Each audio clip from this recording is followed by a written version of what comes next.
esta ocasión tenemos a un invitado de lujo, Ilan Katz. Ilan es socio director de Katz y Gudiño, una firma de alto prestigio en México, y a quien le hemos invitado a que venga el día de hoy a conversar sobre el tema, uno de los temas que me parece más importantes a la hora de hablar del tema de compliance, y tiene que ver con el asunto, con los asuntos penales. Es un tema siempre que se presta a mucha polémica, a mucha discusión. ¿Y quién mejor que traer aquí a un experto en el tema? Ilan Katz es un queridísimo amigo y compañero ya pues en varios frentes, en varios proyectos, y te doy la bienvenida, Ilan. Muchísimas gracias. Arturo, muchas gracias a ti. Brian, muchas gracias. Gracias. Estoy en casa, somos buenos socios comerciales y buenos amigos, entonces es un placer estar con ustedes. Y sí, efectivamente, ahora que venía en el coche pensando en este tema de los fraudes, y de los fraudes sobre todo internos de las empresas, uno de los pensamientos que tuve fue, en este mundo de riesgos novedosos y constantes, de ransomware, de los cambios en las políticas de agresión sexual, con todos los cambios que hemos visto, muy, muy importantes todos, el fraude y los delitos financieros, sobre todo el desfalco interno por una persona que podría estar dentro de la compañía, es un peligro que siempre ha existido. Sí. O sea, esto no es novedoso, es algo constante.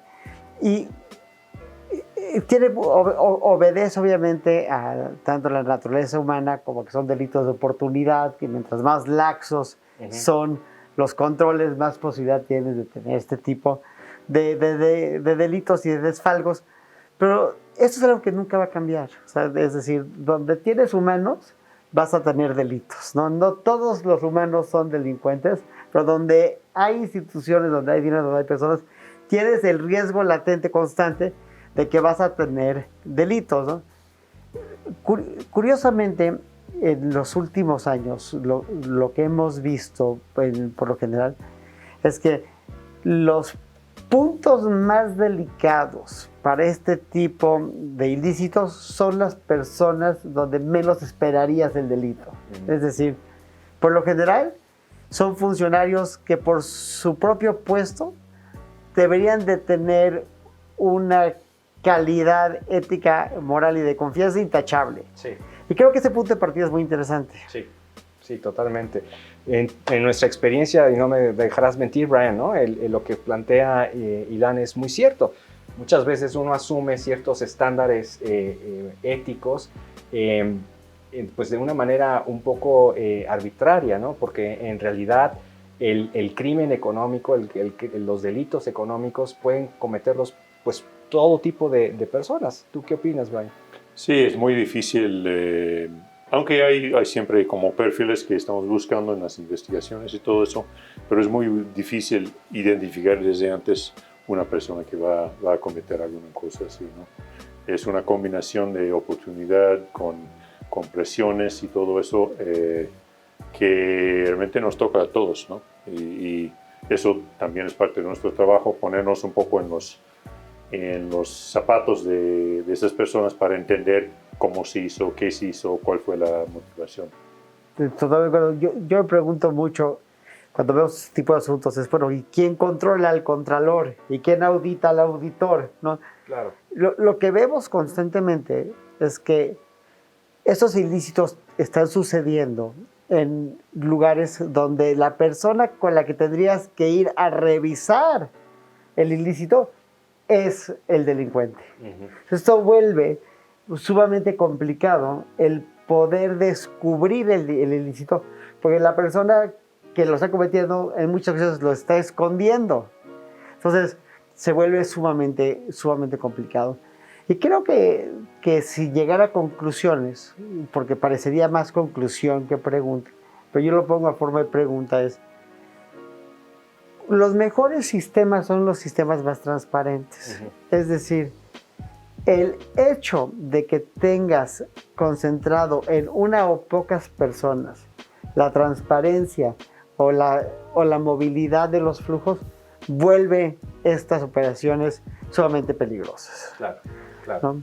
Claro, y lo que tú apuntas, Ilan, me parece además muy, muy acertado en un mundo completamente cambiante. Es decir, las condiciones de riesgo del fraude, por hablar de algún tipo de ilícito, se van moviendo en el tiempo. Y este tipo de situación, sin lugar a dudas, es muy sensible a los cambios en el contexto. El COVID, para no irnos de más lejos, ¿no?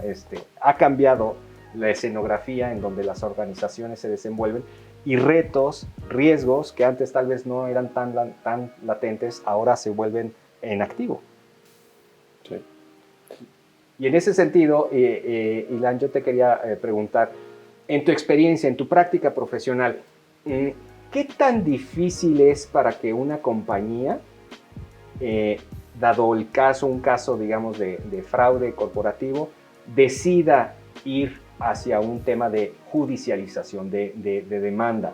Es algo que típicamente se pregunta. ¿Es algo que sucede en las organizaciones o más bien son reacias a hacerlo? Yo creo que las empresas sanas, las empresas serias, cuando tienen un desfalco, cuando se comete un ilícito, denuncian. Y creo que las autoridades, sobre todo en la Ciudad de México, que tienen, o en Guadalajara o en Monterrey, que tienen oficinas de delitos financieros especializadas, tienden a ser muy eficientes para la judicialización, para la investigación y para la judicialización de este tipo de delitos. Sí. Obviamente, mientras más compleja es la explicación del ilícito por movimientos financieros o porque se vuelve muy difícil explicar cuentas paralelas o por, en fin, por las circunstancias de cada operación, pues es más difícil de acreditar. Pero por lo general un fraude es un fraude es un fraude. Es decir, ¿qué es un fraude? Un fraude es que por medio del engaño una persona se haga ilícitamente de un lucro indebido. Así es. ¿No? Eso es. Y estoy agarrando el fraude genérico como un paraguas, ¿no? Pero la administración fraudulenta es algo muy similar. Es que una persona que tenga bienes ajenos a su cargo se beneficia al mismo a un tercero de forma ilícita, ¿no? Correcto. Entonces, cuando nosotros presentamos y cuando hay orden, cuando gracias a Dios hoy también los sistemas bancarios son muy transparentes, hay mucha facilidad para ver las cosas, cuando uno puede acreditar que hay movimientos de dinero que no tienen un objeto, que no tienen una razón de negocios, es muy fácil de presentar eso con un dictamen contable ante las autoridades y de lograr judicializarlos. El tema es acreditar el engaño o acreditar que no hay un objeto de negocios, o sea, realmente acreditar que esos movimientos que se ven en papel tienen una naturaleza ilícita porque no tenían una razón de ser más que beneficiar ilícitamente a una persona. Correcto, correcto. Y en ese sentido, desde el ángulo, digamos, de la investigación, de lo que nos ha tocado ver y hacer, Brian, eso que menciona Ilan es a veces lo más complicado, ¿no? Encontrar la evidencia que acredite el dolo, que acredite, ¿no? la intención del delito. Sí, de hecho, eso me hacía pensar una pregunta. Primero, creo que sería útil si pudieras explicar un poco cuál es tu rol como asesor legal en ese proceso de llevar al Ministerio Público a denuncia de eso.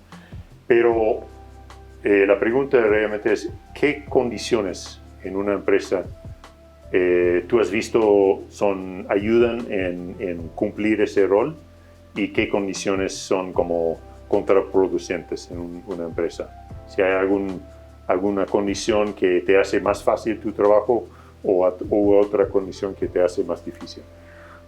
La respuesta es muy sencilla. El escrutinio vuelve difícil la comisión del delito. La ausencia de escrutinio, la ausencia de ojos sobre las operaciones genera mucha oportunidad para generar ilícitos, para que se generen estos ilícitos. Entonces, cosas muy sencillas como auditorías bien hechas, con gente seria, constantemente, o sea, anuales. Eso dice, oye, pues, ¿qué pasa con este dinero? ¿Por qué hay este y no aquí? ¿O por qué existe una cuenta paralela? ¿Por qué se están dando las cosas de esta forma, ¿no?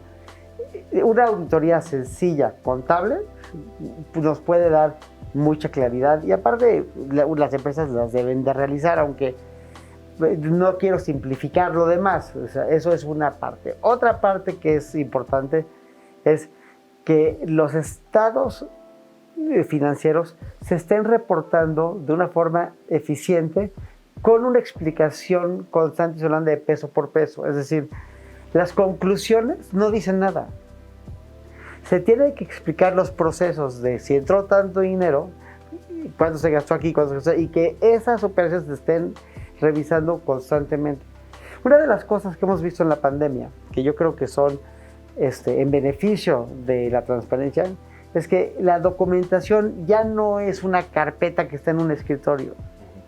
El hecho de que, porque es muy difícil o es muy impráctico, pues llegar al cubículo de una persona que de por sí tiene limitaciones espaciales, ¿no? Que no te puedes sentar, que no puedes hacer las cosas. Si lo préstame eso y que te lo lleves y te lo hagas de regreso y te digas los límites de tiempo y de acceso a la información, a que hoy, pues un señor que es el director, el CFO o es el director general, pues pueda ver todo porque todo está en la nube, entonces entras en tu casa y puedes revisar las cosas a tu antojo. La digitalización de la información es un beneficio para la transparencia. Entonces, en eso creo que hemos ido avanzando. También creo que yo sé que es absurdo decirlo, pero también creo que el papel es obsoleto.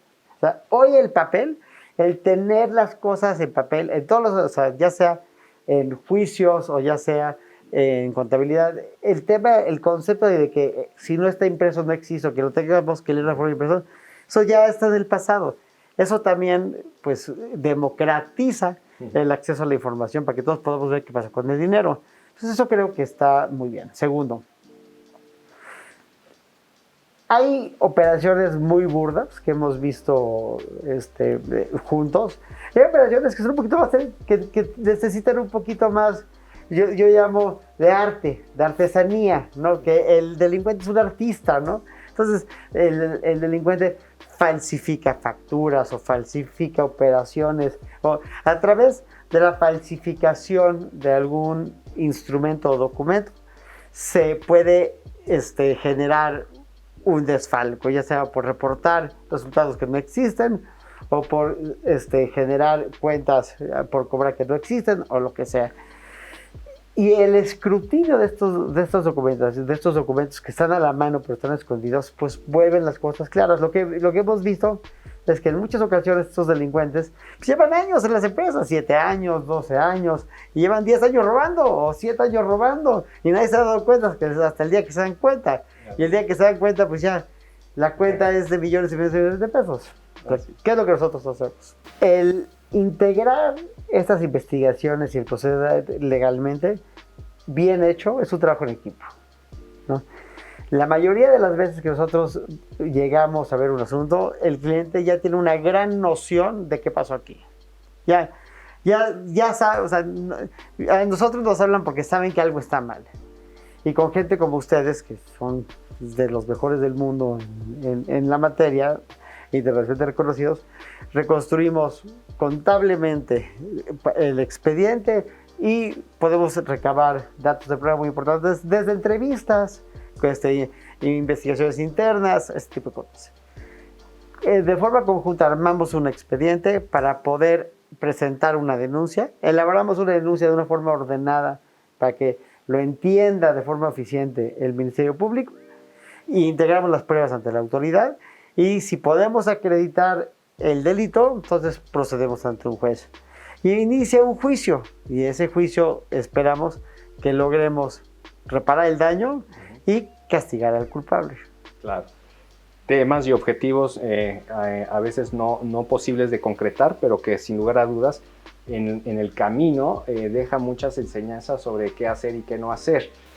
Ilan, si yo te preguntara, en tu experiencia y en los múltiples casos que te ha tocado atender como asesor penal, ¿qué le dirías tú a las compañías en el sentido de qué no hacer y qué hacer en el contexto de una investigación de fraude? Lo primero que yo creo es que hay que cambiar la forma de pensar de las empresas, donde hay dinero, ¿no? O sea, es decir, el que tiene dinero tiene que asumir que es una víctima en potencia todo el tiempo. Sí. Y debe de tratar su patrimonio o sea, el patrimonio de la empresa se debe tratar como el patrimonio que uno tiene en su casa, ¿no? La gente cuando tiene su dinero en su casa, pues lo guarda bajo llave o lo mete en la caja fuerte. Hay que tratar el dinero de la misma forma. El flujo hay que tratarlo de la misma forma, con cuidado. No hay nadie que esté exento de un fraude. Y si uno lo entiende de esa forma, entonces yo lo que sugiero es que se hagan, sobre todo en empresas grandes que lo pueden pagar, auditorías forenses pues esporádicamente. Yo diría que cada 24 meses es sensato que se haga una auditoría forense, ¿no? Nada más para darle claridad a los flujos. Y se puede hacer sobre la misma documentación que ya existe de las auditorías fiscales anteriores. No se tiene necesariamente que generar mucha más documentación. Yo creo que el hacer esas auditorías forenses, como entenderlo como un check-up médico, entenderlo como el servicio que les tiene que hacer un coche, es la forma de prevenir constantemente este tipo de cosas. Y también eso nos ayuda en otro aspecto, porque el escrutinio deja de ser un tema que está enfocado a una persona por una desconfianza y empieza a ser una política empresarial.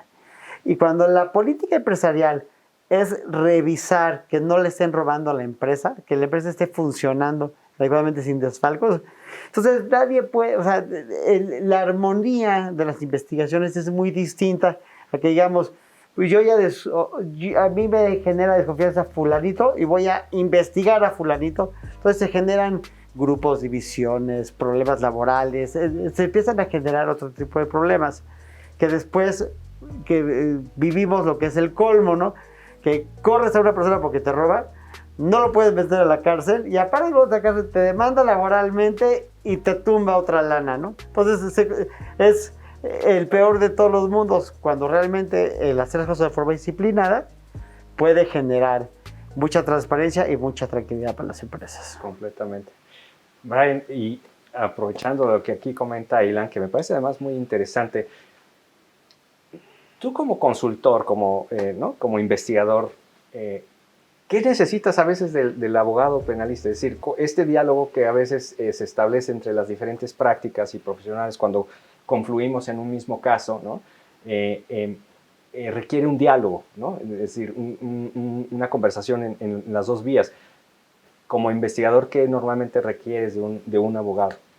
Sí, yo creo que lo que digo es muy cierto que integrar las evidencias, primero investigar y después integrar las evidencias sobre una investigación, es un trabajo de equipo, ¿no? Y es mucho la comunicación entre el abogado que está apoyando en integrar la carpeta y los investigadores, porque nos ayuda en entender cuáles son los huecos en el argumento, digamos, judicial que habrá que hacer, ¿no? Y a veces, como investigadores, vemos una gran cantidad de posibles líneas de investigación, cosas para buscar, cosas que podemos encontrar, pero a veces necesitamos solo una parte de eso para completar la carpeta. Y esa comunicación nos ayuda a ser mucho más eficientes las investigaciones y mucho más enfocados en el objetivo. Y las horas de vuelo. Es decir, cuando tú tienes un investigador profesional con un abogado que ya tienen una relación, que ya tienen rapport, sabes, por ejemplo, que cuando se recaban las pruebas digitales, se van a hacer bien cuidando la cadena de custodia y no vas a gastarte un dinero en hacer algo que lo vas a aportar mal. Después en juicio no te lo van a admitir porque no se llevaron a cabo las formalidades esenciales para presentar las pruebas. Entonces yo creo que es muy importante que tanto los investigadores y los abogados ya tengan una relación, se conozcan bien y tengan un buen rapport. Eso ayuda. Claro que sí. Si me lo permite, vamos a convocar a un corte y regresamos con ustedes de inmediato. Estamos aquí en Hablemos de Compliance, estamos con Ilan Katz. Ilan Katz es socio director de Katz y Gudiño, una firma de alto prestigio aquí en México.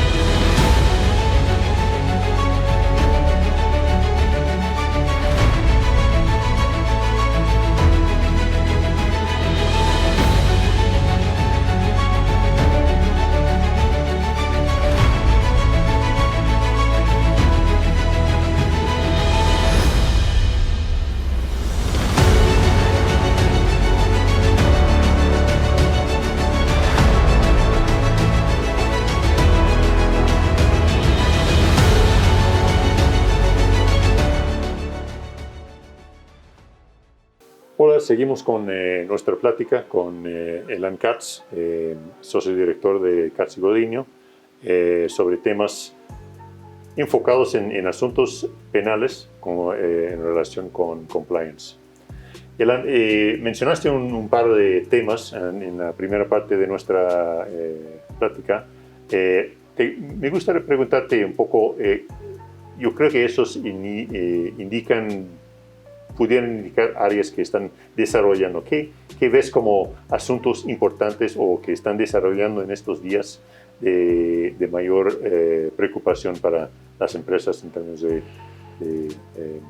asuntos penales? Es una muy buena pregunta, Brian. Yo creo que hay dos áreas fundamentales que las dos son áreas sobre las cuales hay que abordar con mucha más profundidad, pero creo que el primero, porque sea un tema latente, es que la cultura en el lugar de trabajo ha ido cambiando para bien.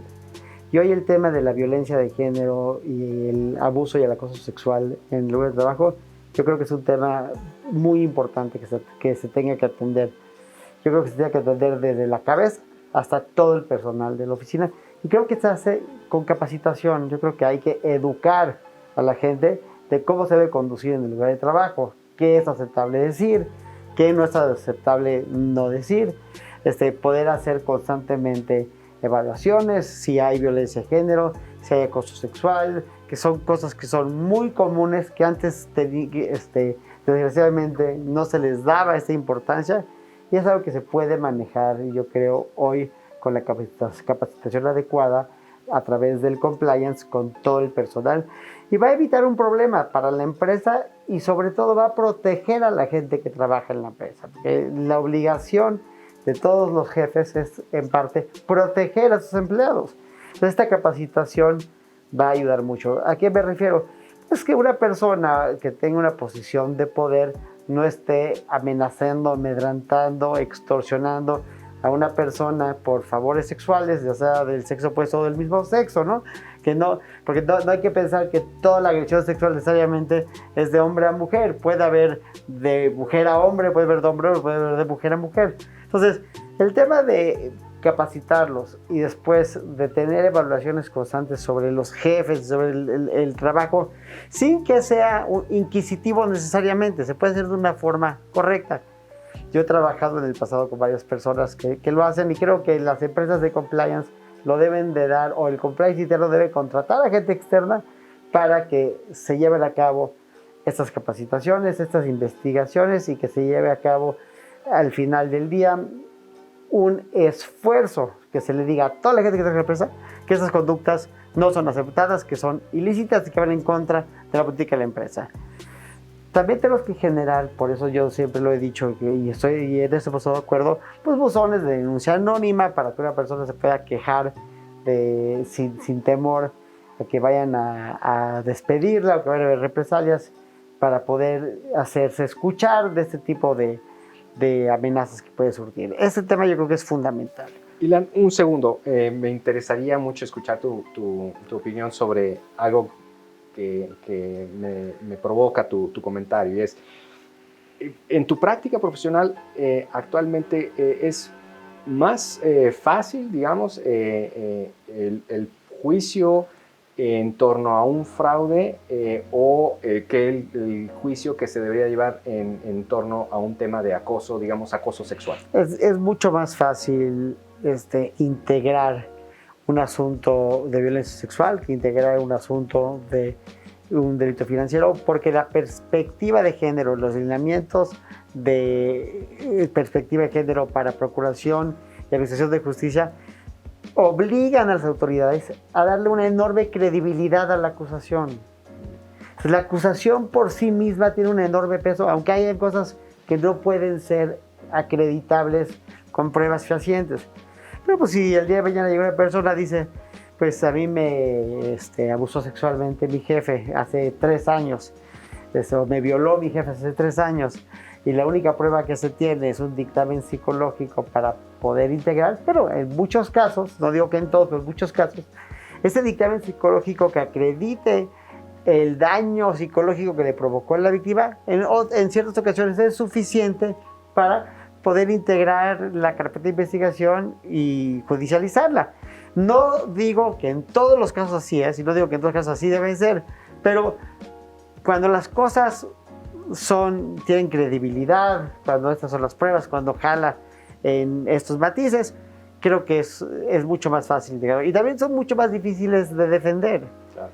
¿No? En materia financiera, en un delito financiero, pues los pesos tienen que cuadrar perfectamente bien, lo que no acreditas no existe, y la carga de la prueba es mucho más un brutal. tema muy técnico, ¿no? Y en el otro tema, en el tema de la cosa, es más a veces es un tema más de percepciones y de contextos que a veces es difícil de demostrar, como bien dices. Pues la perspectiva de género te obliga a tomar las debilidades que podría tener un asunto como verdad.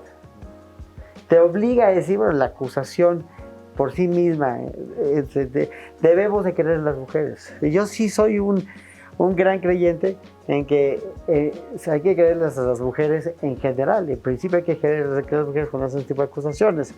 Yo no creo que el mundo está plagado de acusaciones falsas. Hemos visto acusaciones falsas, pero no es la norma en general.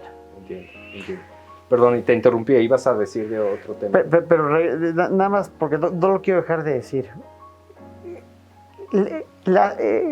Estos temas de transparencia en materia de violencia de género vuelven a la empresa una empresa sana automáticamente. Eso le da una gran salud a la empresa, genera una cultura inclusiva, positiva y saludable. Y el que la empresa le diga a través de sus lineamientos, verbalmente, pues de panfletos escritos, que le diga que esas conductas no se toleran, genera transparencia, genera valor, y eso es muy importante. Porque yo lo que creo es que las empresas son como las personas. Hay empresas buenas y empresas malas, porque están conducidas por personas que son buenas o son malas. La cultura empresarial es todo, la cultura es todo, ¿no?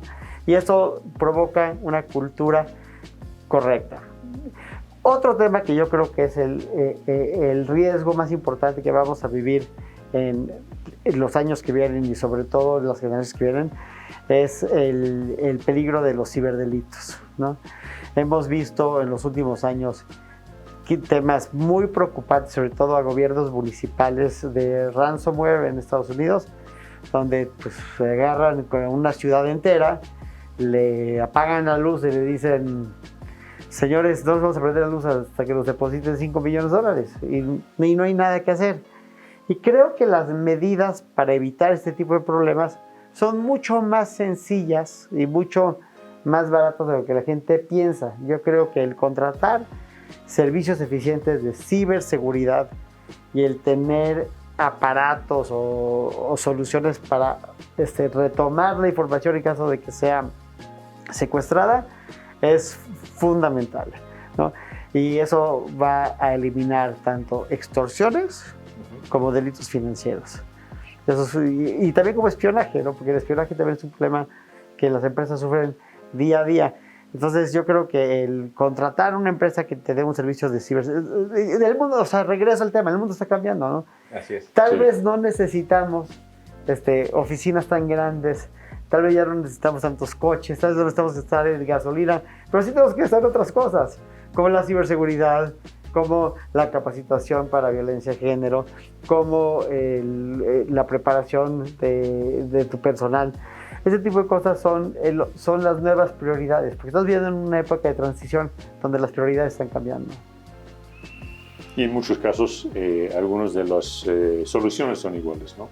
Mencionaste para el otro asunto lo de capacitación. Yo creo que en cibernética también es capacitación de su personal para evitar esas trampas, ¿no? Es capacitación, es firewall, y muchas cosas son disciplinas. Es decir, ¿qué computadora va a usar la gente? ¿A través de qué computadora te vas a meter a tu servidor? Es decir, no es lo mismo traer mi iPad o mi MacBook, ¿no?, a tener la PC que me dieron en la oficina y usar esta PC que me dieron en la oficina y no contaminar una con otra, ¿no? Sí. Pero sobre todo, también, ¿qué tipo de software voy a tener? Nada más que me va a instalar, y de cómo voy a vigilar la salud de mis aparatos. El servicio de ciberseguridad es un servicio que se debe pagar como una renta. Es como el seguro de gastos médicos. O sea, yo siempre digo que el seguro es el único producto que contratas para no usar, ¿no? Que esperas nunca tenerlo que usar. La ciberseguridad es lo mismo, o sea, lo contratas una vez, esperas no volver a contratar, pero lo pagas todos los meses. Entonces, muchas de estas cosas son de sentido común, pero si no te las dicen, pues no las vas a aplicar, ¿no? Estos lineamientos como los básicos de compliance, de FCPA, que dicen, oye, pues no puedes sobornar, no puedes hacer eso, cosas que serían muy obvias, pues son obvias, pero pues hay que firmar un documento que dice que no vas a sobornar a nadie, ¿no? Que lo vas a entender. Es lo mismo con este otro tipo de cosas, porque estamos hablando, que creo que estamos evolucionando todos en esa dirección. El problema es que el trato que le dan aquí enfrente a BBVA, a sus sistemas, tal vez no es el trato que le dan aquí abajo, en el despacho de contadores que está a 3 pisos aquí abajo, ¿no? Pero tal vez el despacho de contadores están moviendo millones y millones y millones de dólares todos los días, que son de sus clientes que pagan impuestos, ¿no? Entonces, no deja de ser importante que se tomen las medidas de la misma forma. Donde hay dinero, hay riesgo. Donde hay personas, hay riesgo. Y nuestro trabajo es mitigar esos riesgos. Y hemos visto de muchos de esos casos de secuestro de datos y problemas cibernéticos han pasado también en instituciones o entidades de gobierno, ¿no? Constantemente. Aquí en el Banco Central, en la lotería. Vi un artículo hace poco que decía que la inversión en protección cibernética en el foro público, el foro del gobierno, era muy por debajo de lo de privado.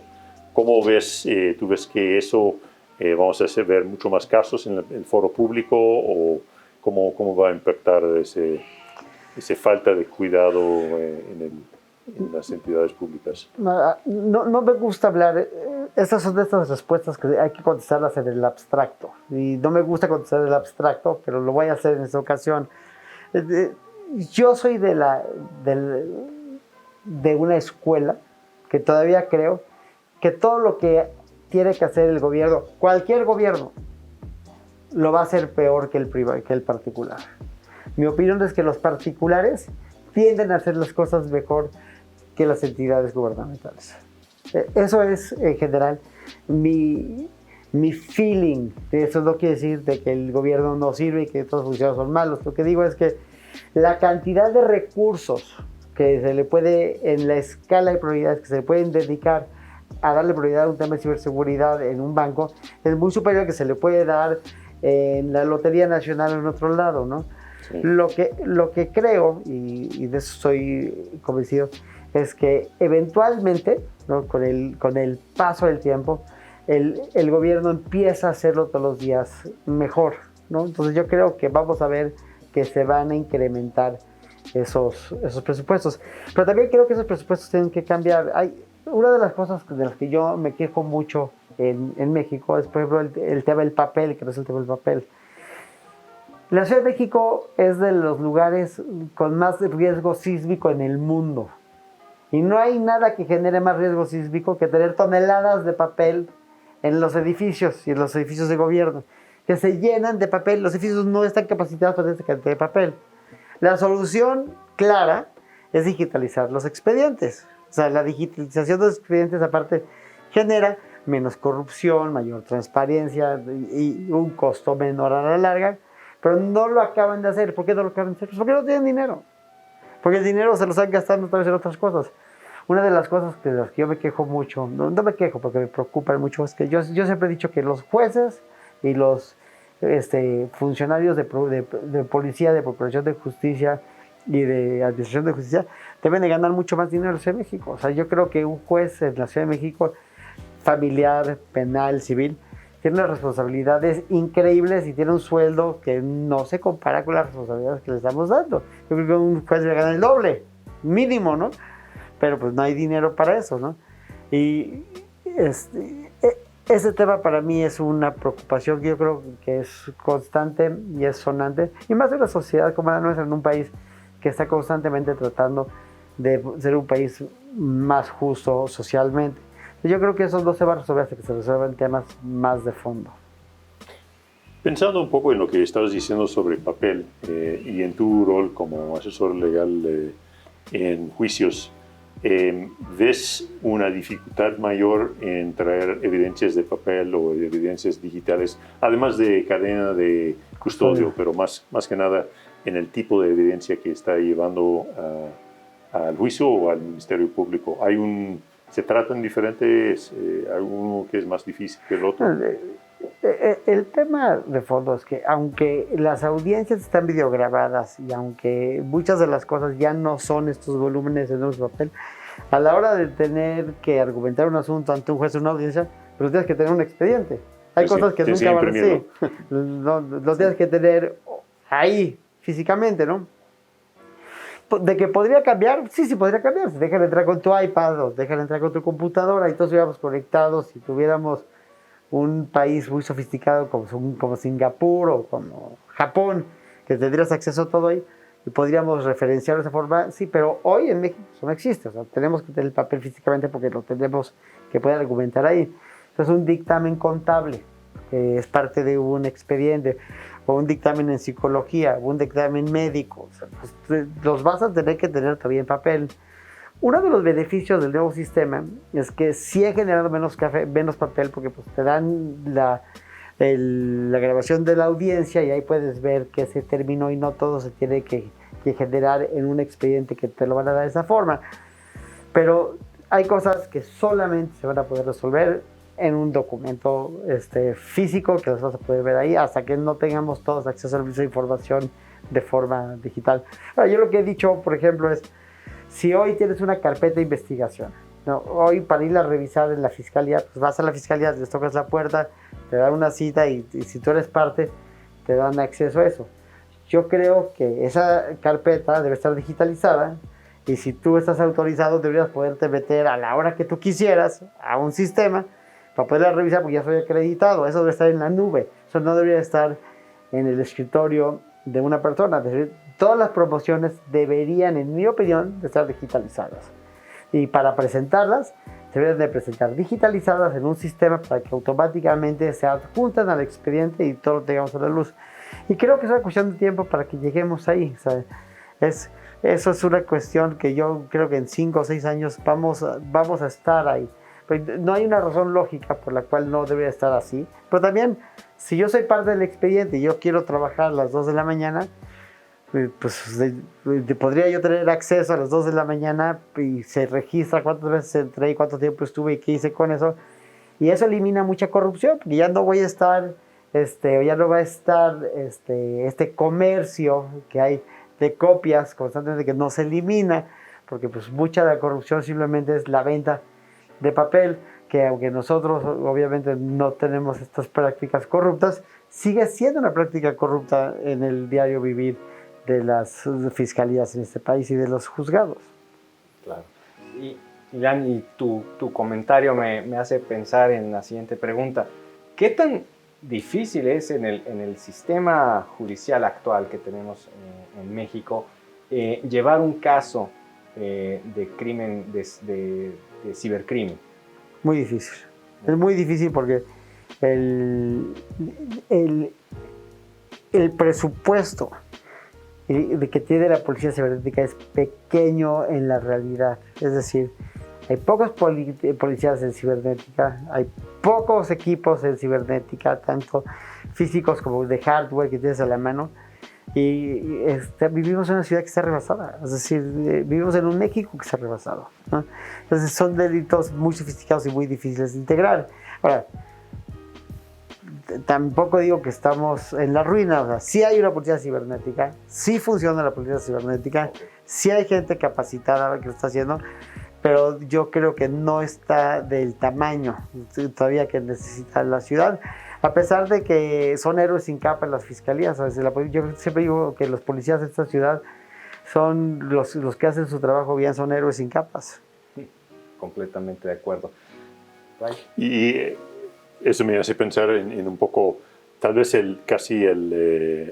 la conexión entre los mismos delitos que antes todavía se investiga y los de cibernéticas cuando hay un fraude que incluye cuestiones de criptomonedas, por ejemplo.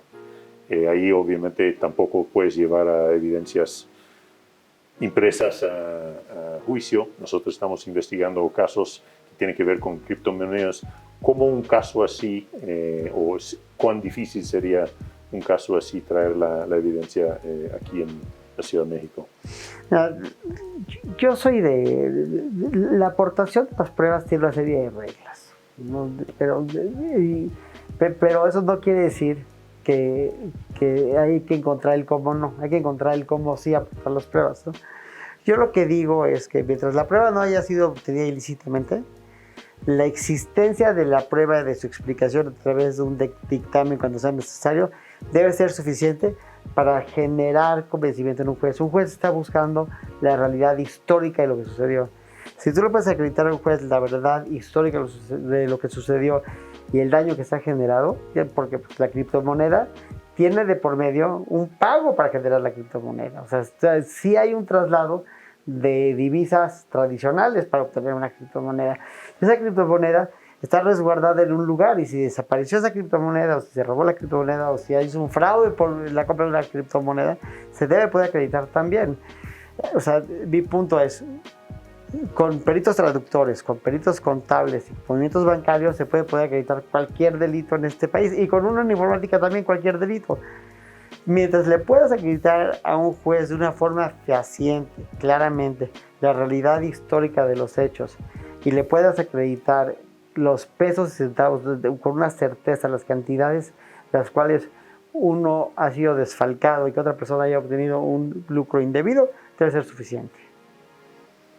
Pues muy bien, muchísimas gracias, Ilan. Creo que con esto prácticamente estamos cerrando esta entrevista. Hemos estado aquí con Ilan Katz, con quien hemos estado conversando sobre varios asuntos de temas de derecho penal en el contexto de las investigaciones de compliance. Ilan, un gusto haberte tenido con nosotros. Te agradezco mucho. Brian, muchas gracias. Fue un gran gusto hablar contigo y bueno, muchas gracias. Sigamos con un café. Sí. Muchas gracias, amigos. Los esperamos en el próximo capítulo, en la próxima entrevista de Hablemos de Compliance.